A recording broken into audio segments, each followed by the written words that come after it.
Nonka shuba necha so'm turadi bu listlar paketi?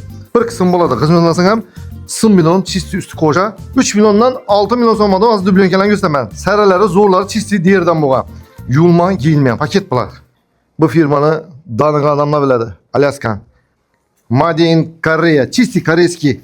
Aynimdagi nonka shuba necha so'm turadi bu listlar paketi? Qaysi doylaringiz ustida yurgansizlar? Doylaringizni astakdan so'rasangizlar, narsaning ichkiligini o'zi tushuntirib beradi. Biz sizlarga buni chisti originalini aksiyaga qo'ydik, $2200 qo'yib berdik. O'zini kelgan tan narxi. 3 milliondan 6 million so'mdan hozir dublonkalarni ko'rsataman. Saralari, zo'rlari chisti derdan bo'lgan. Italiya, yana boshqa davlatlarda ishlab chiqarilgan dublonkalar turi ko'p.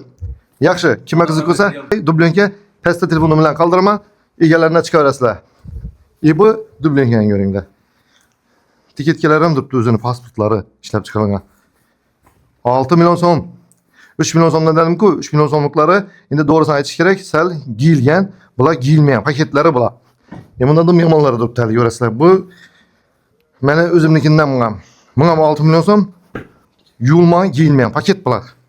6 million ketdi. Bu bir qism bo'ladi. Qizmasan ham 1 million chisti üstü qo'sha. Buni bahası 5 million so'm, to'g'rimi? 5 million so'mda qo'ydik buni bahasini. Bunda dim yomoni bor. Buni yilni qarang. Qaysi dod? Arg'inda o'xshaydi yili. Yaxshi. Usti, yakasi norka, bu yana diğeri chisti. Kimga qiziq bo'lsa, aytganimning 3 million 6 milliondan chiqqan dublonkalar videonun pastida nomerlar chiqaverasizlar. 24 soat ishlaydi. Ana endi bu videomizda dublonka qiziqadiganlarga yo'yib qo'yamiz.